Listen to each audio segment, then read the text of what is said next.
అలసందలు అండ్ కీరా చాట్ కి కావాల్సిన పదార్థాలు ఏంటో ఇప్పుడు చూద్దాం. కీరా దోస ముక్కలు 1 కప్పు, ఉడికించిన అలసందలు 1 కప్పు, మిరియాల పొడి 1 టీ స్పూను, టొమాటో కెచప్ 2 టేబుల్ స్పూన్లు, తరిగిన పచ్చిమిరపకాయలు 2, తరిగిన ఉల్లిపాయ 1, తరిగిన టమాటా 1, కొత్తిమీర కొద్దిగా, ఉప్పు తగినంత, నిమ్మరసం 1 టీ స్పూను, పెరుగు 2 టేబుల్ స్పూన్లు, పంచదార పొడి 1 టీ స్పూను. ముందుగా మనం అలసందలను ఉడికించి ఉంచుకోవాలి. ఓకే. ముందుగా మనం టమాటా సాస్, ఓకే, మిరియాల పొడి, ఓకే, సన్నగా తరిగిన పచ్చిమిరపకాయలు, రుచికి సరిపడా కొద్దిగా ఉప్పు వేసుకోవాలి. ఓకే, కొద్దిగా నిమ్మరసం.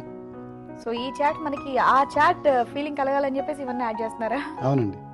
కొద్దిగా పెరుగు, ఓ, కొద్దిగా పంచదార పొడి. ఇప్పుడు బాగా కలుపుకోవాలి. ఓకే, అయిపోయిందండి. ఓకే. ఇప్పుడు ఉడికించిన అలసందలు ఇందులో వేసుకోవాలి. ఓకే. ఇప్పుడు సన్నగా తరిగిన ఉల్లిపాయ ముక్కలు ఇందులో ఓకే. వేసుకోవాలి. కీరదోస ముక్కలు ఇందులో వేసుకోవాలి. సన్నగా తరిగిన టమాటా ముక్కలు ఇందులో వేసుకోవాలి. ఫైనల్ గా కొత్తిమీర అన్ని బాగా మిక్స్ చేసుకోవాలి. అయిపోయినట్టేనా? అయిపోయిందండి. ఓకే. పైనుండి మళ్ళీ కొత్తిమీర, కొద్దిగా పెరుగుతో కూడా గార్నిష్ చేసుకోవాలి. ఓకే, రెడీ అండి? రెడీ అయిందండి. ఓకే, కీరా అలసందల చాట్ అయితే రెడీ. మరి ఇంకా కార్వింగ్ కోసం చాలా మంది వెయిట్ చేస్తున్నారు. మీరు కూడా రెడీయా? మేము రెడీగా ఉన్నామండి. ఓకే.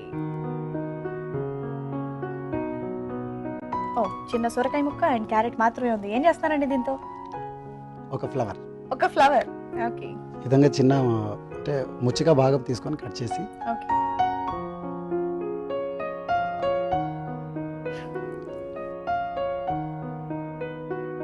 సో లేయర్స్ లా తీసుకోవాలి అది మళ్ళీ. అవునండి.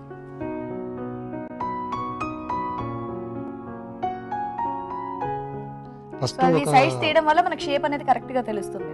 అవును, ఈ విధంగా కట్ చేసుకోవాలి. ఓకే. సో ఈ పర్టికులర్ షేప్ రావడానికి మనం అటు ఇటు సైడ్స్ తీసేస్తున్నాం. అవును. ఇప్పుడు మనం దీన్ని ఇంకా డెప్త్ గా కట్ చేసుకోవాలి. ఇంకో లేయర్ తీసుకోవాలండి. అవునండి, ఈ విధంగా.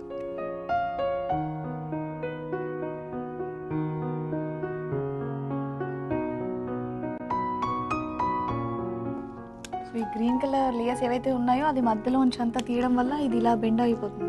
అవునండి. ఇప్పుడు కూడా మళ్ళీ సేమ్ ప్రాసెస్. ఇందాక మీరు ఎలా అయితే చేశారో సేమ్ అదేనండి. మళ్ళీ మొత్తం లోపల తీసేయాలి. ఈ విధంగా కట్ చేసేస్తే ఈ మధ్య భాగాన్ని ఇంకా కొద్దిగా డెప్త్ చేసేసుకుంటే మళ్ళీ మనకు ఇక్కడ లోపల ఇలా ఓపెన్ అవుతున్నట్టు ఉంటుంది కదా. అవును.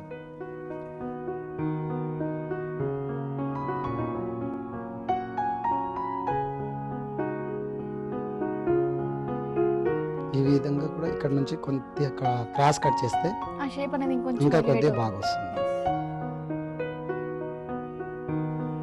దీనికి కొద్దిగా స్ట్రైట్ లైన్స్ ఇస్తే ఇక్కడ కూడా మధ్యన మళ్ళీ ఇంకొక రెమ్మలు వచ్చినట్టుగా ఉంటుంది. ఓకే. yes, వావ్, ఎంత బాగుందో. దాంతో ఏం చేస్తున్నారు క్యారెట్ తో? అంటే దానికి కొంచెం ప్రెజెంటేషన్ కోసం సలాడ్. సో ఇప్పుడు చేసేది సలాడ్ మీదకా అండి? అవునండి.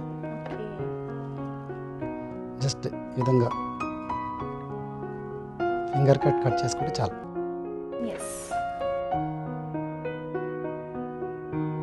ఓకే. సో దీని చుట్టూరా పెడుతున్నారు అనమాట ఈ క్యారెట్ పీసెస్. సో ఈ చాట్ తింటూ అలా క్యారెట్ కూడా తీసుకొని ఇలా కొరికి తినేయచ్చు. ఓకే.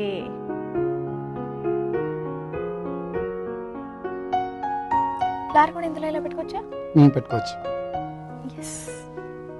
ఓ, అది అదే అందుకే షెఫ్ అన్నారు మిమ్మల్ని.